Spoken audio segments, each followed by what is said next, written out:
Bonjour à tous et bienvenue chez moi, chez Andy Alex. Alors, avec moi, vous allez apprendre quelque chose, c'est vivre avec un handicap.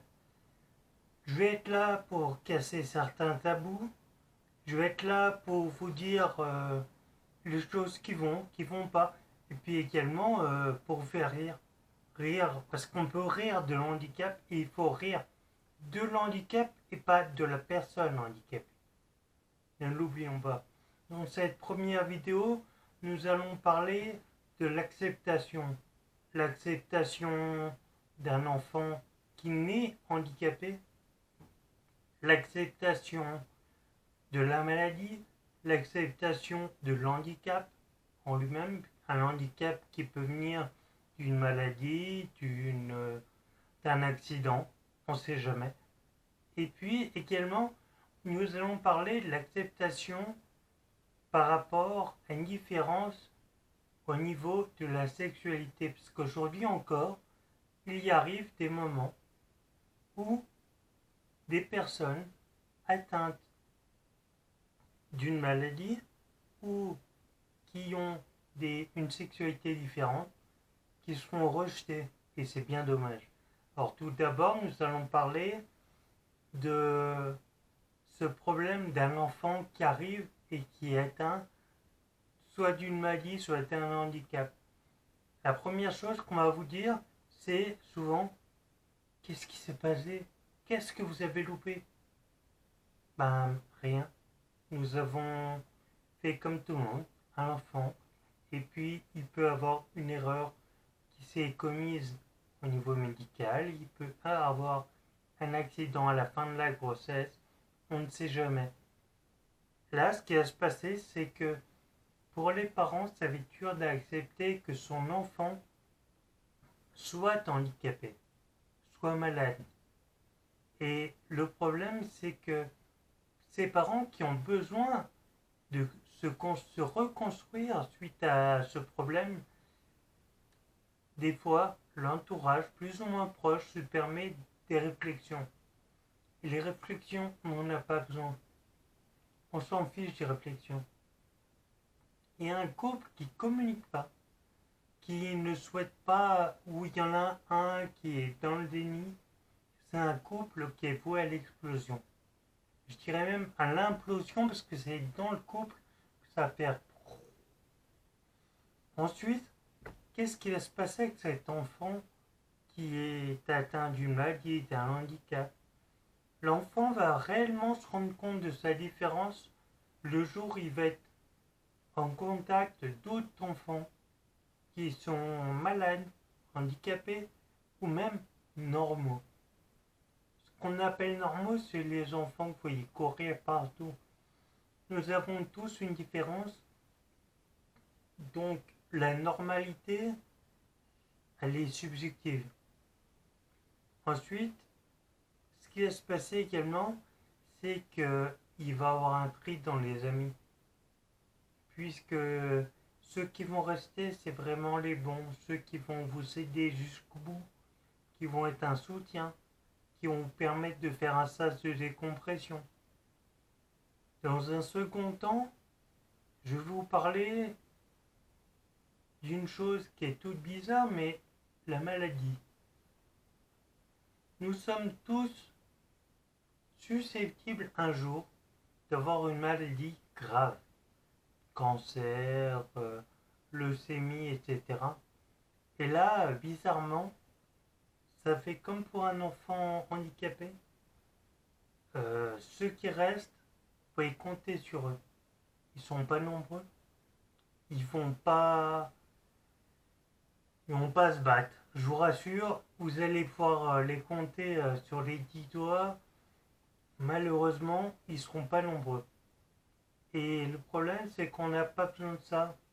Autant quand on est handicapé, quand on est malade, que quand on est de l'entourage.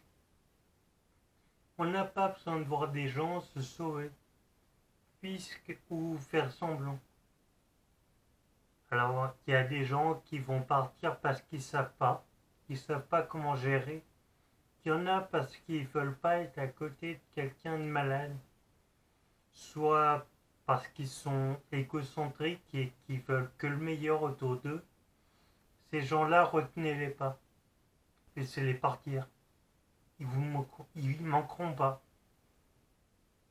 Malheureusement, des fois, c'est le conjoint qui s'en va.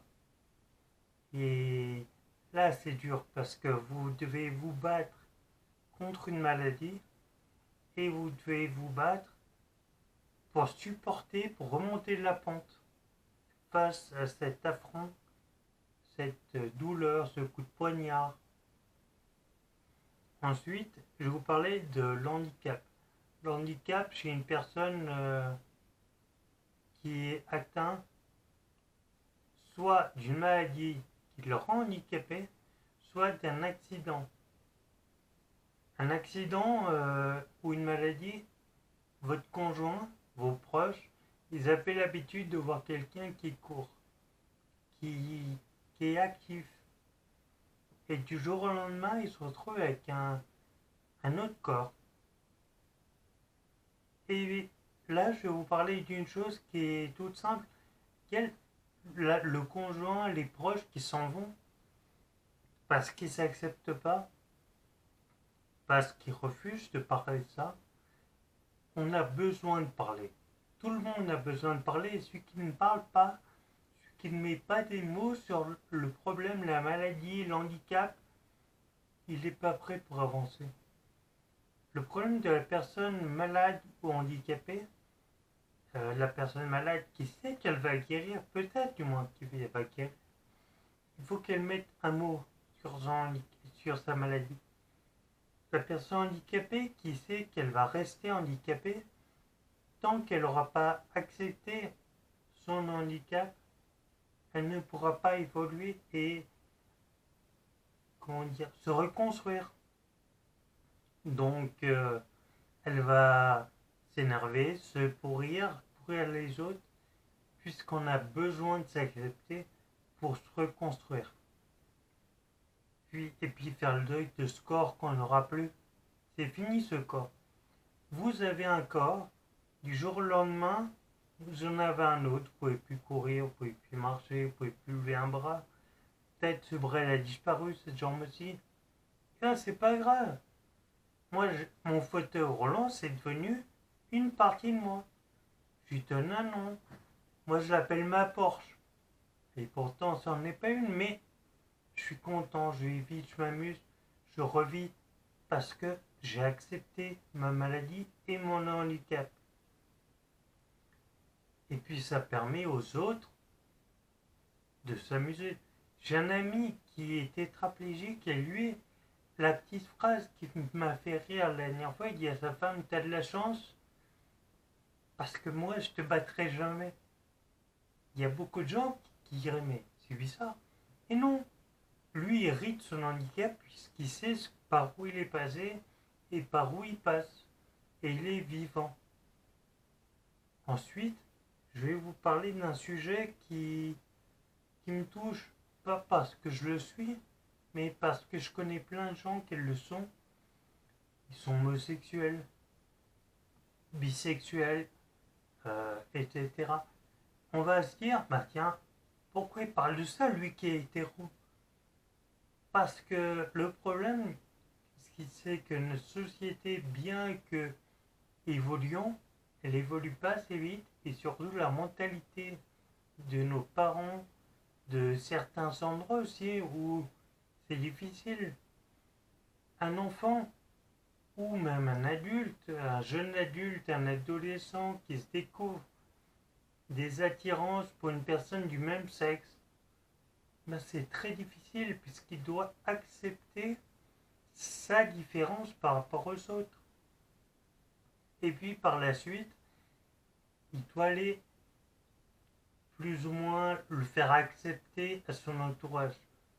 Dans certaines cultures, dans certains endroits, les parents rejettent, voire sont agressifs avec les enfants.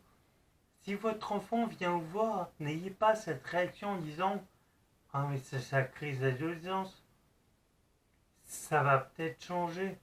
Non. Si votre enfant vient vous voir pour vous en parler, c'est que déjà, il a fait un travail sur lui-même. Et s'il est venu voir, c'est que il sait très bien qu'au fond de lui, c'était le moment. Le moment pour lui. Et il espère que derrière ça, vous acceptiez que malgré tout, un handicap c'est une chose, une différence c'est une chose. Là, aujourd'hui, votre enfant, il est quoi? Homosexuel? Bisexuel? Mais il est vivant. C'est votre enfant. N'attendez pas qu'il soit plus là pour lui dire je t'aime, je te comprends. Et qu'est-ce qui est mieux? Un enfant homosexuel ou un enfant hétéro, triste, qui a une vie, ne nous cachons pas, de merde? Euh, Moi, je préfère voir deux personnes de même sexe ensemble heureuses que de voir un couple hétéro qui se tape sur le coin de la gueule, qui va faire des enfants facilement, mais ça sera des géniteurs et pas des parents. Alors vous, les votés grands, soyez intelligents, acceptez les gens. Qui je serais moi à dire, tiens, lui, il est trop gros, donc c'est pas mon ami. Lui, il est trop maigre, c'est pas mon ami. Elle, si elle ça, c'est pas mon ami. Pour être accepté dans nos différences, acceptons les autres dans leurs différences. Soyons ensemble et acceptons-nous tous. Je sais pour vous, c'est pas grand chose, mais allez, soyons positifs, utopiques, espérons un monde dans l'acceptation. Allez, à bientôt!